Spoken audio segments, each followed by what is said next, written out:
But in him, you know that there will never be a day when your cup is ever going to be fully empty. God is always going to have enough for you. He's always going to be enough for you and for your everyday. It's really kind of the beautiful picture of the daily life attitude that Christ taught us to live. That if we seek first God's kingdom, that we put God in the first place, we put him in the king place, we put him on the throne in our lives, in our today. And if we seek first his righteousness, his right ways in our today, then all these other less important things that we're going to need for today will be given to you as well. It's really kind of the picture of the ancient tithe concept.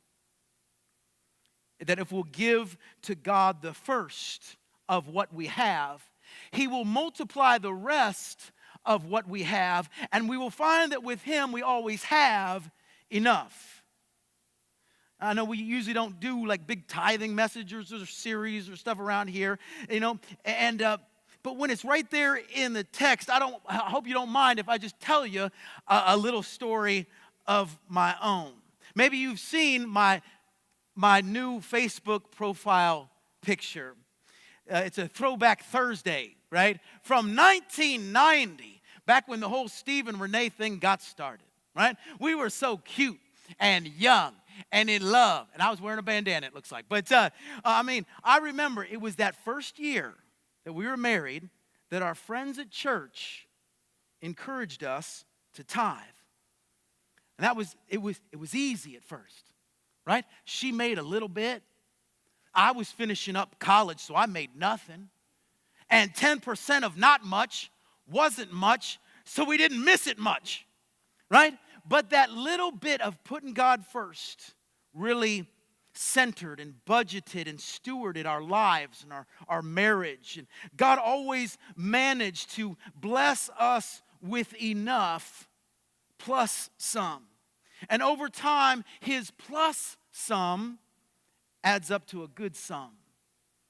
I'm not ashamed to say that through the years, as we have put him first, I have seen him come through time and time again.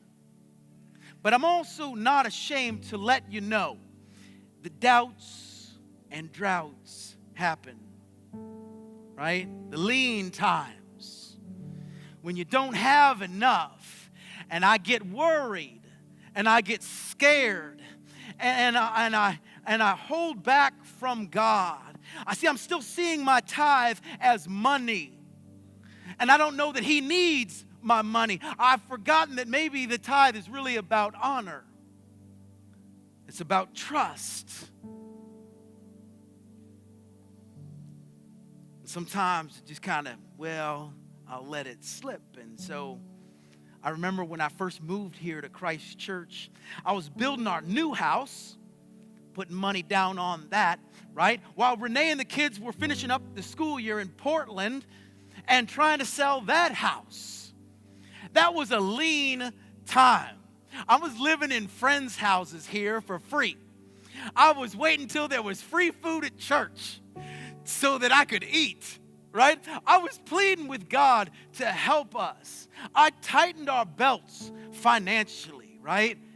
But I may have tightened my belts around my brain because I found myself conveniently forgetting to give God my firsts. You ever done that? Whether you accidentally or you you knew it, but you kind of play it off. And God seemed to do something with me that I actually don't believe that he does. I don't teach that he does this, but he seemed to be doing this. I don't know if maybe my conscience was playing with me. But take this story with a grain of salt, right? Or maybe God was busting my God box. But he and I came to a certain understanding over time. That I'm all the way over here, and Renee and the kids all the way back there, and trying to sell these houses and trying to build this house. I got a call in the middle of the night from Renee in Portland. Steve, out of nowhere, a little storm of water started flowing out of the ceiling of the house. the house we're trying to sell. And thousands of miles away, I call out to God because I can't do anything. I call out to God and I say, what's going on? I call out to a plumber. And within hours, I'm looking at a bill that looks in the exact same ballpark of what those few ties I skipped would have been. And I thought, no, God wouldn't work that way. No, I know, I'm theological. I know he wouldn't work that way. No, but did I start tithing again? Oh yeah, you bet I did, right?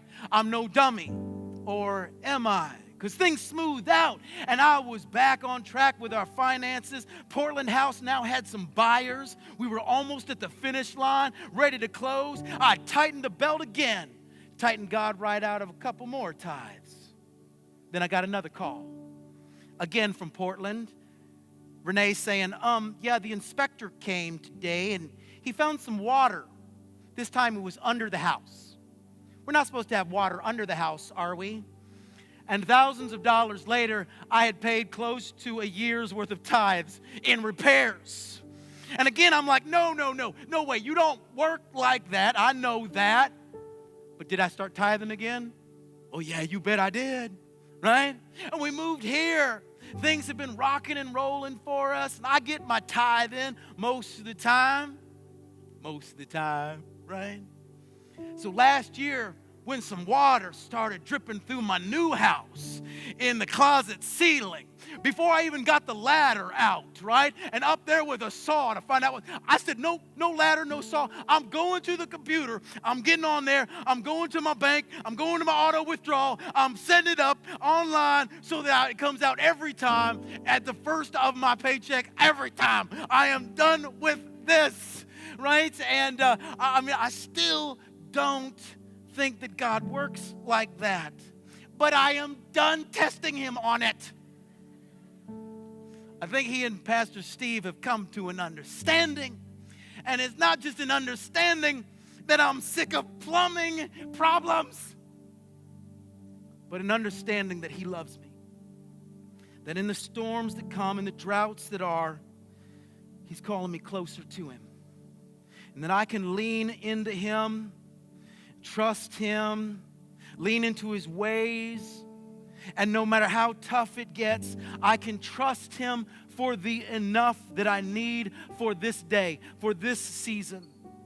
And that my life is better when I put him first, and when I trust him with my firsts. And that in him, I will always have enough, because he will always be enough.